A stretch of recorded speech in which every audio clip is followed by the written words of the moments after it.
اعوذ باللہ من الشیطان الرجیم بسم اللہ الرحمن الرحیم۔ السلام علیکم ورحمۃ اللہ وبرکاتہ۔ اسٹوڈنٹس، آج ہم لوگ اردو کی جماعت نحم کی کتاب کے حصہ نظم میں سے نظم پوستہ رہ شجر سے امید بہار رکھ، جسے تحریر کیا ہے ڈاکٹر علامہ محمد اقبال نے، اس نظم کے اشعار کے مفہوم اور تشریح کریں گے آج ہم لوگ۔ تو سب سے پہلے شعر نمبر 1، ڈالی گئی جو فصل خزاں میں شجر سے ٹوٹ، ممکن نہیں ہری ہو صحاب بہار سے۔ اس کا مفہوم ہے کہ جو شاخ خزاں کے موسم میں درخت سے ٹوٹ جائے، موسم بہار کے بادل میں بھی اس کا دوبارہ ہرا بھرا ہونا ناممکن ہے۔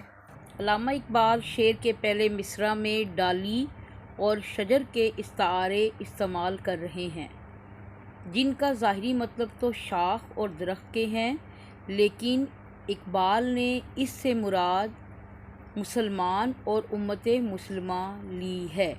ڈالی سے مراد فرد یعنی ایک مسلمان اور شجر سے مراد امت مسلمہ ہے۔ علامہ اقبال یہ کہہ رہے ہیں کہ دنیا کے دستور کے مطابق جو شاخ خزاں کے موسم میں درخت سے کاٹ دی جائے تو اس درخت کے ساتھ اس کا کوئی تعلق باقی نہیں رہتا۔ وہ شاخ کبھی ہری نہیں ہو سکتی، چاہے اس پر موسم بہار میں کتنی ہی بارشیں کیوں نہ برس جائیں، کیونکہ بارش سے فائدہ اٹھانے کے لیے شاخ کا درخت کے ساتھ جڑا ہونا ضروری ہے۔ شاعر حقیقت میں یہ سمجھانا چاہتے ہیں کہ مسلمان بھی اللہ کی رحمت سے صرف اس وقت ہی فائدہ اٹھا سکتے ہیں جب تک وہ امت مسلمہ کے ساتھ منسلک ہیں، کیونکہ نبی اکرم صلی اللہ علیہ وآلہ وسلم کا فرمان ہے، تمام مسلمان ایک جسم کی مانند ہیں، اگر ایک عضو میں درد ہو تو پورے جسم میں اس کا درد محسوس ہوتا ہے۔ تشریح طلب شعر کے ذریعے علامہ اقبال ایک خفیہ مگر اہم پیغام دے رہے ہیں کہ ہمیں امت مسلمہ کے ساتھ اپنے تعلقات مضبوط سے مضبوط تر بنانا ہوں گے اور تمام عالم اسلام کو ناقابل تسخیر بنانا ہوگا۔ یہ اسی صورت میں ممکن ہے جب امت کے تمام افراد شجر اسلام کے ساتھ پیوستہ ہو جائیں گے۔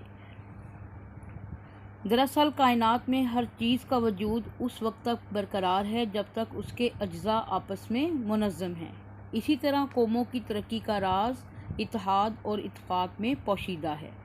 جس قوم کے افراد آپس میں انتشار کا شکار ہوں گے وہ زمانے میں کبھی ترقی نہیں کر سکتے۔ حوالہ شعر آئے گا، فرد قائم ربط ملت سے ہے، تنہا کچھ نہیں، موج ہے دریا میں اور بیرون دریا کچھ نہیں۔ شعر نمبر 2 ہے لا زوال عہد خزاں اس کے واسطے، کچھ واسطہ نہیں اسے برگ و بار سے۔ اس کا مفہوم ہے کہ درخت سے کٹی ہوئی شاخ پر ہمیشہ کے لیے خزاں مسلط ہو گئی ہے اور اسے پتوں اور پھلوں سے کوئی تعلق نہیں ہے، یعنی اب اس پر کبھی بھی کوئی پھل یا پھول کبھی نہیں آئے گا۔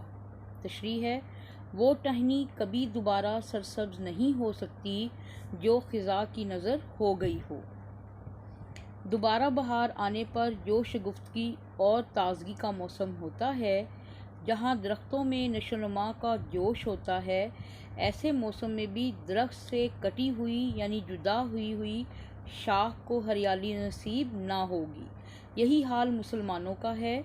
اقبال مسلمانوں کی صورتحال کا نقشہ ایک جگہ یوں بتاتے ہیں کہ ممکن ہے کہ تو جس کو سمجھتا ہے بہاراں، اوروں کی نگاہوں میں وہ موسم ہو خزاں کا۔ شاعر مشرق علامہ اقبال تشریح طلب شعر میں شجر اور شاخ کے استعارے کے ذریعے ہمیں یہ سمجھانا چاہتے ہیں کہ اگر کوئی شاخ درخت سے جدا ہو جائے تو اس کے مقدر میں کبھی پتے اور پھول نہیں کھلتے، خزاں ہمیشہ اس کا مقدر بن جاتی ہے۔ 20ویں صدی کے شروع میں مسلمان انگریزوں سے خوف زدہ تھے اور مایوس بھی تھے۔ حق گوئی اور سچ جو مسلمانوں کے جوہر تھے، وہ ان صفات سے محروم ہو چکے تھے۔ اقبال نے محسوس کیا کہ مسلمانوں کی زندگی گزارنے کے اوصاف سے پھر آشنا کیا جانا چاہیے تاکہ وہ عزت اور وقار کے ساتھ اپنی زندگی گزار سکیں۔ اسی لیے اقبال ان استعاروں کے ذریعے مسلمانوں کو یہ سمجھا رہے ہیں کہ اے مسلمانوں، اتحاد اور یگانگت کو دستور حیات بنا لو، ایک دوسرے کے دکھ درد کو محسوس کر لو، تو یہ زندگی تمہارے لیے تحفہ خداوندی قرار پائے گی۔ لیکن اگر تم نے اس اصول کائنات کو نظر انداز کر کے اپنے آپ کو شجر اسلام سے جدا کر لیا تو تم پر کبھی بھی بہار نہیں آئے گی، تمہاری مسکراہٹیں تم سے دور روٹھ جائیں گی، ناکامیاں تمہارا مقدر قرار پائیں گی اور کامیابیاں تم سے کوسوں دور ہو جائیں گی۔ علامہ اقبال فرماتے ہیں کہ اے مسلمانوں، سمجھ جاؤ، ابھی وقت ہے سنبھل جانے کا، سنور جانے کا اور کچھ کر دکھانے کا۔ حوالہ شعر اسٹوڈنٹ آپ یہی والا اس میں لکھ سکتے ہیں کہ فرد قائم ربط ملت سے ہے، تنہا کچھ نہیں، موج ہے دریا میں اور بیرون دریا کچھ نہیں۔ شعر نمبر 3 ہے تیرے گلستاں میں بھی فصل خزاں کا دور، خالی ہے جیب گل زر کامل عیار سے۔ یہ بہت امپورٹنٹ شعر ہے اسٹوڈنٹس۔ اس کا مفہوم ہے کہ تیرا باغ یعنی ملت اسلامیہ اجڑ گیا ہے، اس پر عارضی طور پر خزاں طاری ہو گئی ہے اور پھولوں کی جیب کھرے سونے سے خالی ہے۔ تشریح ہے کہ علامہ اقبال زیر تشریح شعر میں ارشاد فرماتے ہیں کہ ملت اسلامیہ کے زوال پر میں بہت دکھی ہوں۔ یہ وہ دور تھا جب مسلمان انتہائی نازک وقت سے گزر رہے تھے۔ غیر مسلم قومیں مسلمانوں کے درمیان تعصب پھیلانے میں مصروف تھیں۔ امت مسلمہ فرقہ پرستی کا شکار ہو چکی تھی اور اتحاد اور اتفاق کا سبق بھول چکی تھی، جیسا کہ اللہ تعالیٰ کا ارشاد ہے کہ تم سب مل کر اللہ کی رسی کو مضبوطی سے تھام لو اور تفرقہ نہ کرو۔ قرآن پاک بھی اتحاد و یگانگت کا درس دیتا ہے۔ اسی لیے علامہ اقبال ملت اسلامیہ کو کلمہ توحید اور قرآن حکیم کے فرمان کے مطابق متحد اور متفق دیکھنا چاہتے تھے۔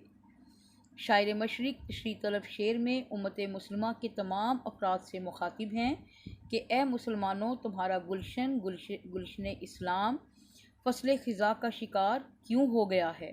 اس میں خزاں کا قیام پریشانی کا باعث ہے، کیونکہ جب پھول مرجھا جاتے ہیں تو ان کے زردانے بھی گر جاتے ہیں۔